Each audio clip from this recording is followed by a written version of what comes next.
Hey guys, and welcome back to my channel. For those of you who are new here, hi, I'm Megan. You can call me Meg if you want to. And today's video, we're not in my bedroom.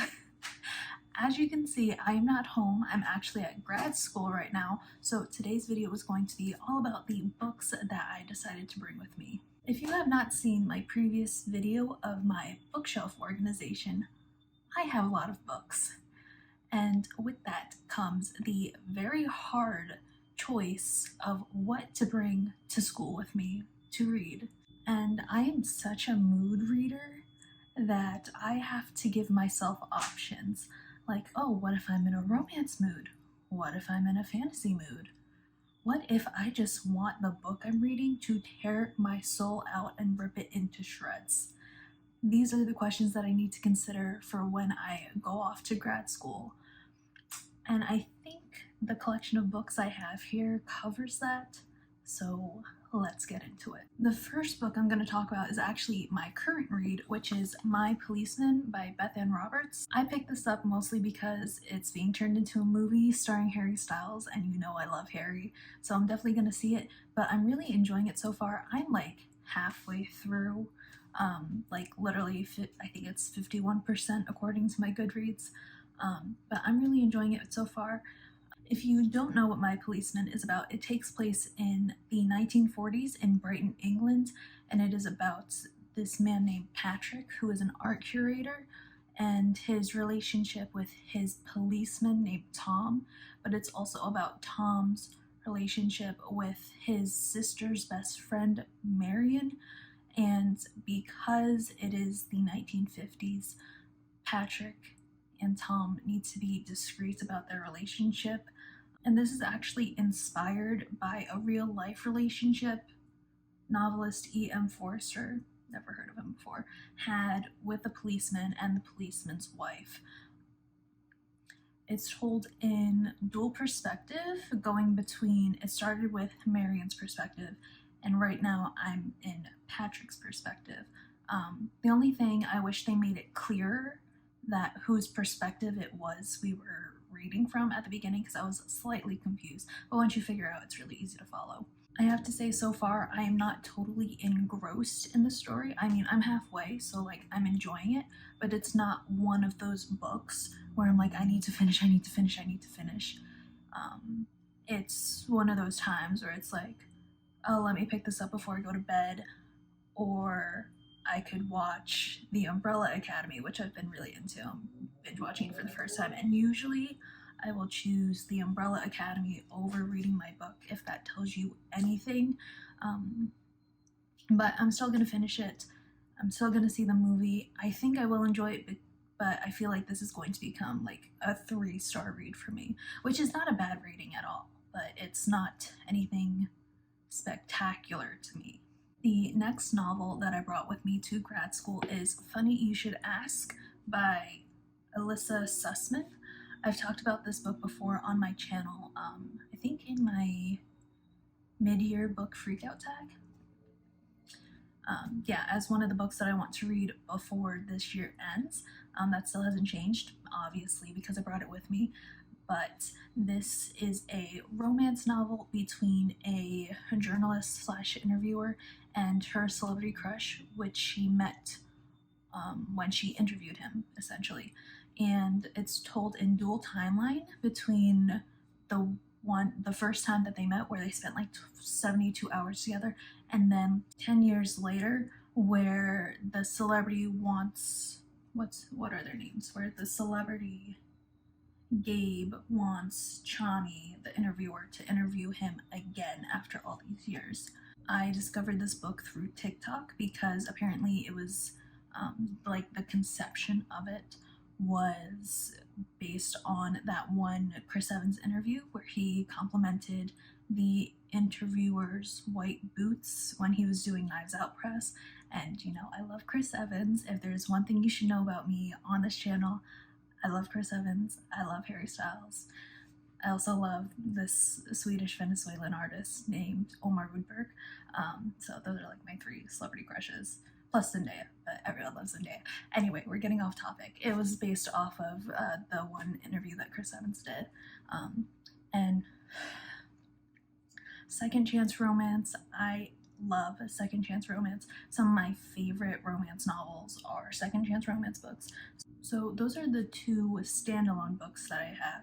And then I also brought along with me two series to read because I figured it'd be better for me to like read series to stay in like the flow of reading rather than just going through standalones, where standalones I feel like are more dependent on like my mood to read and pick up. So yeah.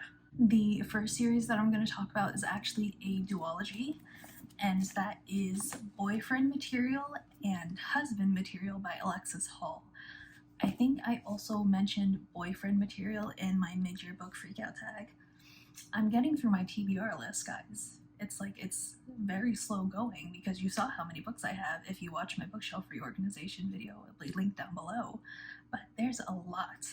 But I'm getting through it slowly. Anyways, Boyfriend Material is a fake dating romance between celebrity Luke O'Donnell and then Oliver Blackwood.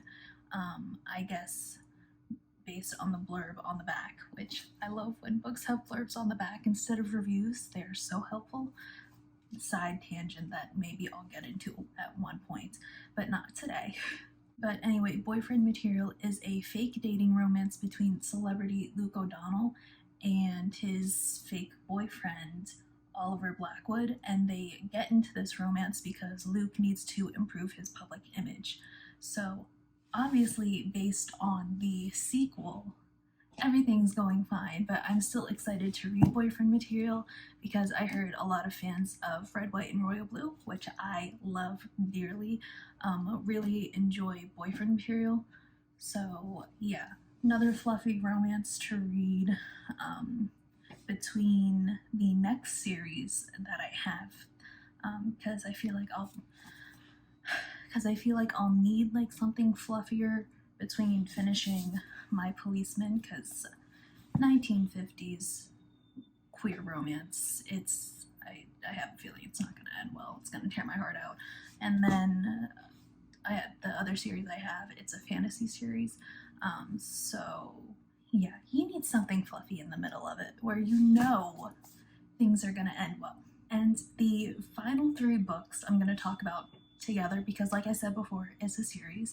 It is the Shadow and Bone trilogy, and yes, I brought my entire box set with me. Now this summer I read the Six of Crows duology, so Six of Crows and Crooked Kingdom. Apparently I shouldn't have read those first before reading the Shadow and Bone trilogy, but I know that those were prequels to Shadow and Bone, so I don't know. I really don't think it matters that much from what I heard, because it's all the series have like different main characters, and they just like mention the events of the other series. So anyways, I've been wanting to read this for at least a year, 2 years, I don't know, because I want to watch the Netflix show with, I know Ben Barnes is in it, and I love me Ben Barnes. I've loved him since he was in Chronicles of Narnia, Prince Caspian. So this has also been on my TBR forever. And I absolutely fell in love with the Grishaverse after reading Six of Crows and Crooked Kingdom. So this is like a high priority. So definitely after reading My Policeman, I'm going to start Shadow and Bone and then watch the series and then probably read Boyfriend Material. I don't know. I'm getting ahead of myself. But I think fantasy is a really good read, especially during fall. I don't know, fantasy gives me fall vibes. Fall vibes. I don't know anything about the series. I don't even know the names of the characters in the series. I have no idea what the plot.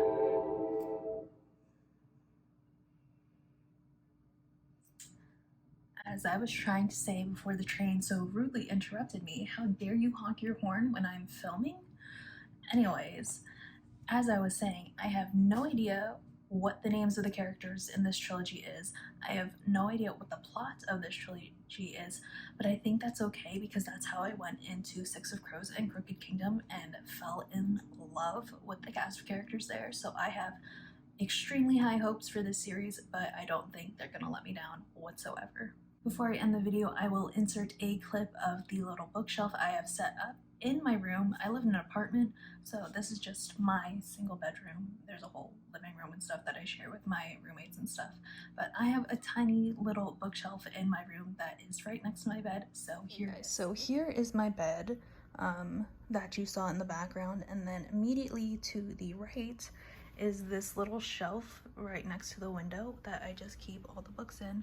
So it's really nice for when I'm reading in bed.